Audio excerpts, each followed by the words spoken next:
Baik, bismillahirrahmanirrahim. Assalamualaikum warahmatullahi wabarakatuh. Kepada Anda sekalian grade 8 yang berbahagia, bagaimana kabarnya hari ini? Semoga semuanya dalam keadaan sehat walafiat, ya. Anda sekalian, pada pertemuan yang pertama, insya Allah kita akan mempelajari bab tekanan. Nah, pada kesempatan ini kita sama-sama akan mempelajari tentang tekanan zat padat, ya. Semoga semuanya bisa mengikuti kegiatan pembelajaran sampai selesai. Oke, baik anak-anak sekalian.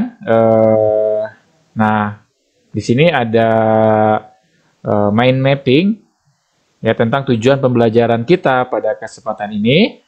Bahwasanya tekanan itu ya kita bedakan ada gaya ya, ada luas bidang, sehingga kita mendapatkan tekanan merupakan gaya dibagi dengan alas ya.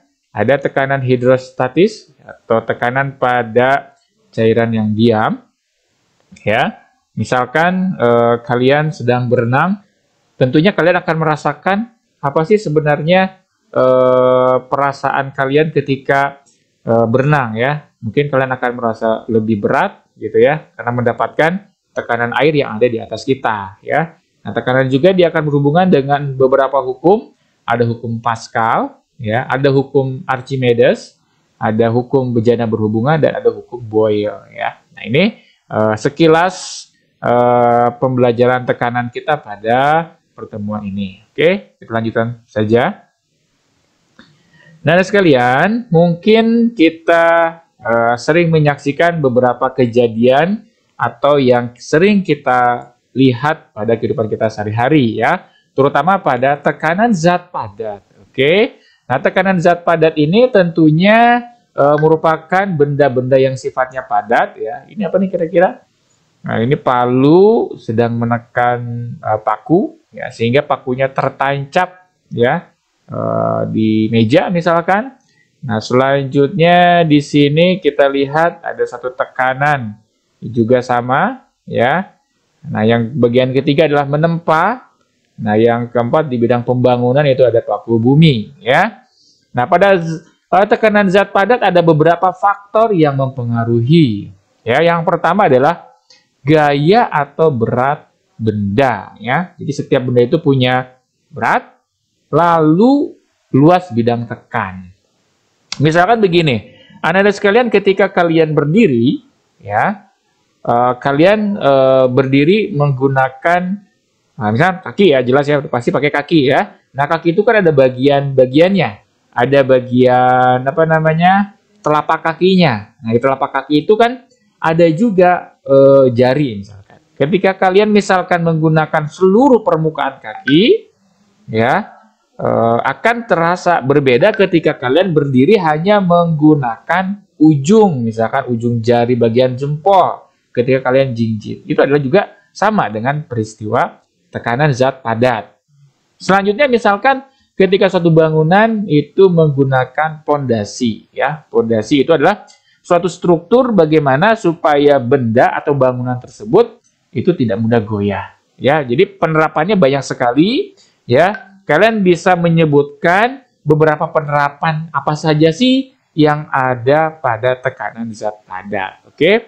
Jadi ada pengaruh dari gaya dibagi dengan luas bidang tekannya ya, seperti itu. Saya mau kasih tebak-tebakan sama kalian nih, kira-kira nih ada seekor gajah ya yang beratnya mungkin 1 ton atau 2 ton ya. Nah, dia biasa berjalan di lumpur ya.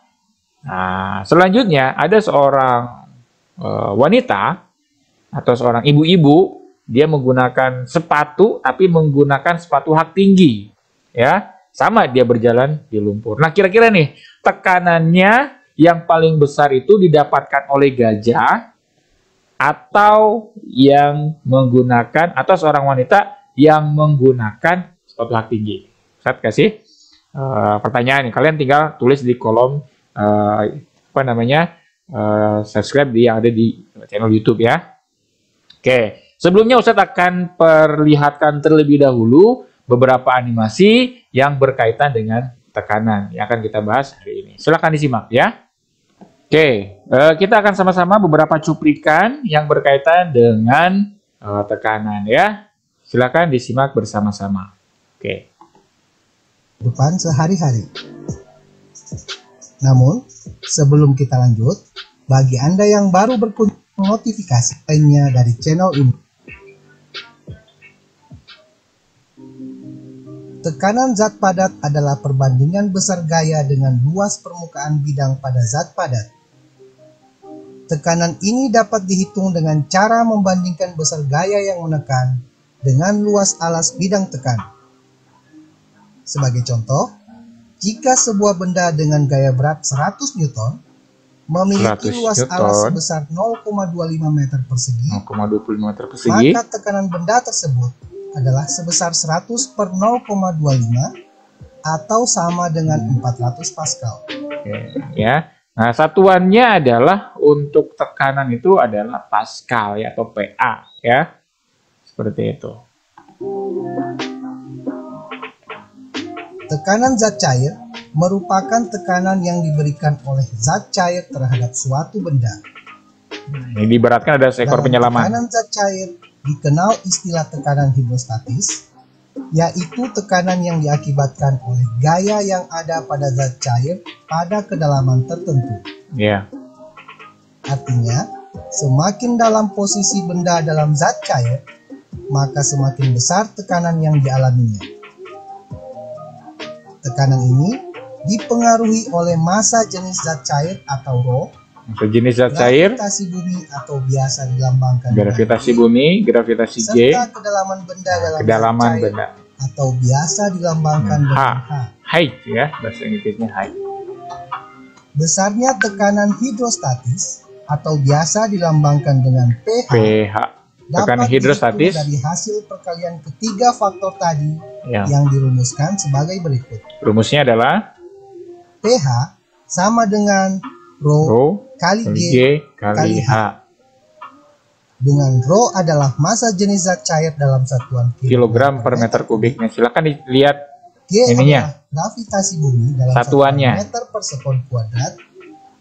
Dan kedalaman. H adalah kedalaman benda dalam zat cair dalam satuan Oke. meter. Sebagai contoh, jika Contoh sebuah soalnya. benda berada pada kedalaman 6 meter dari permukaan air, Ya. massa jenis air sebesar 1000 kg per meter kubik. Ya, udah pasti ya 1000 kg per meter Gravitasi kubik bumi untuk sebesar massa jenis 10 air. meter per sekon kuadrat, Ya. maka tekanan hidrostatis yang dialami oleh benda tersebut adalah sebesar pH sama dengan rho kali G kali H. Ya. pH sama dengan 1000 kali 10 kali 10 kali 6. kali 6. Sehingga Berapa? diperoleh nilai tekanan hidrostatis sebesar 60.000 60.000 Pascal.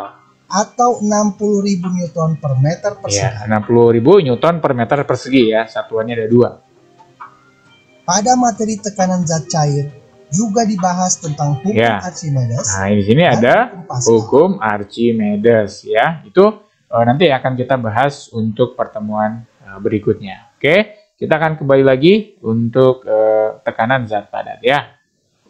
Nah, setelah tadi kita saksikan beberapa animasi yang berkaitan dengan penerapan tekanan zat padat. Oke, nah, sekarang Ustadz ingin menunjukkan kepada kalian ya perbedaan dari tekanan zat padat menggunakan paku A dengan paku B ya. Kita lihat di sini bagian paku A bawahnya itu tumpul, sedangkan paku B itu lebih runcing ya. Nah, keduanya sama-sama mendapatkan gaya sebesar 1000 Newton.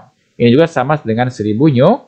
Nah, sekarang kita akan bandingkan. Ya, kita perhatikan apa perbedaan paku A dan paku B. Jelas ada yang lebih tumpul dan ada yang lebih runcing. Tentunya di sini ada perbedaan luas permukaan paku A dan paku B ya. Nah, bagaimana? Kita lihat.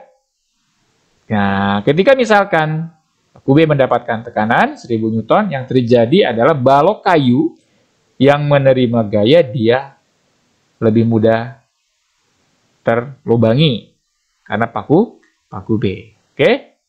Nah, sedangkan ketika mendapatkan tekanan yang didapatkan oleh paku A, ya, yang tadi yang lebih tumpul, ada 2 perbedaan.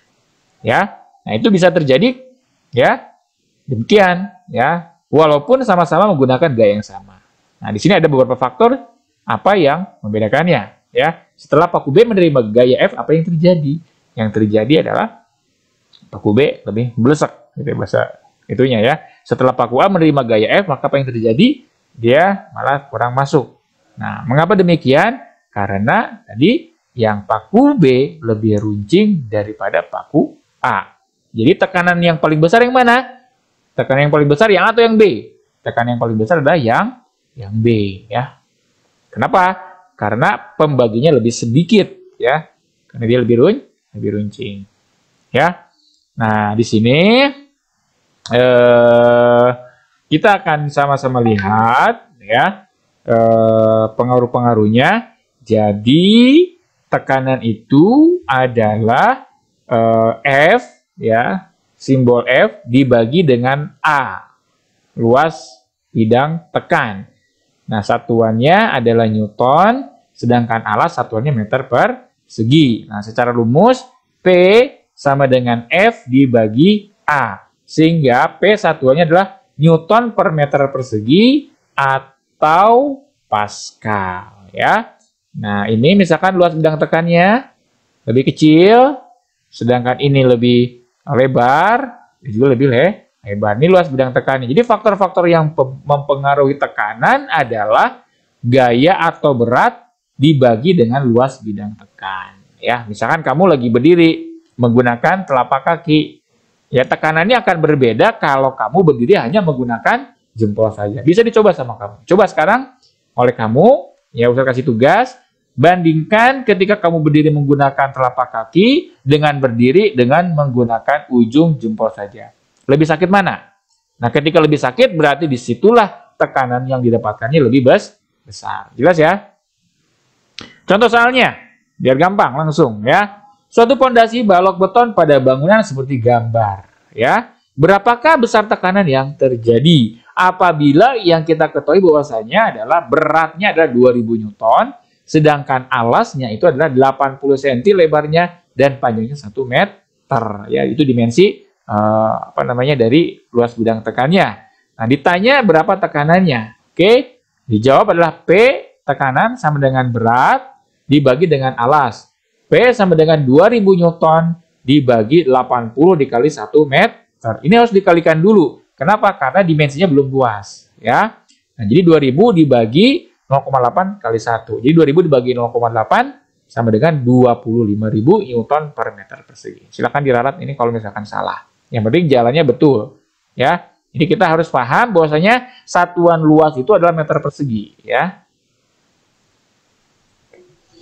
Nah, sekarang kita lihat, ya, perhatikan pada gambar zat padat, ya. Dari yang terkecil sehingga terjadi, ya. Jadi, kita lihat di sini. Perhatikan pada gambar tekanan zat padat yang terkecil terjadi pada gambar bentuk apa kira-kira? Kita lihat. Ya, kalau misalkan keduanya sama-sama mendapatkan gaya yang sama. Nah, di tekanan zat padat terkecil itu didapatkan oleh benda yang memiliki luas bidang tekan yang terbesar. Kita lihat di mana yang terbesar nih. Yang A, yang B, yang C, atau yang D. Kita lihat di sini luas bidang tekannya. Maka dia akan mendapatkan tekanan zat padat yang terkecil. Ya. Nah, sini contoh soalnya. Kita sama. Kalian bisa kerjakan. Tekanan balok. Nah, balok mempunyai ukuran 2 meter tinggi. 2 meternya adalah lebar misalkan. Tingginya 3 meter. Ya, selanjutnya adalah lebar ini 50 cm. Ini panjang, tinggi, lebar. Nah, bila berat balok tersebut adalah 12.000 Newton, tekanan terkecil balok. Ingat, kalau kita pengen mendapatkan tekanan terkecil, maka kita harus punya dimensi luas yang paling besar. Nah, kira-kira luas yang paling besar itu dari perkalian mana? Apakah 2 kali 3 untuk mencari luas? Atau 2 dikali 0,5? Atau 3 dikali 50? Atau misalkan 3 kali 2? Maka dimensi untuk mendapatkan Bahkan untuk mendapatkan tekanan terkecil, kita harus memiliki luas bidang tekan yang Oke, 12.000 Newton. Jadi tekanan terkecil balok itu akan didapatkan oleh apa tadi? Oleh luas bidang tekan yang terbesar, ya. Nah, di sini kita lihat dimensi luasnya adalah 2 dikali 3 sama dengan 6 meter persegi. Jadi kita tinggal P sama dengan F dibagi A. F-nya 12.000 Newton, ya 12.000 Newton dibagi dengan A. A-nya adalah 2 kali 3, 6. Berarti 12.000 Newton dibagi 6 sama dengan 2.000 Newton per meter persegi. Nah, itu pembahasan untuk pertemuan pertama ya pada materi tekanan ya. Semoga kalian bisa mengulang-ulang lagi video yang ada di sini, jadi kalian bisa melihat beberapa contoh-contoh soalnya. Itu saja, terima kasih. Assalamualaikum warahmatullahi wabarakatuh.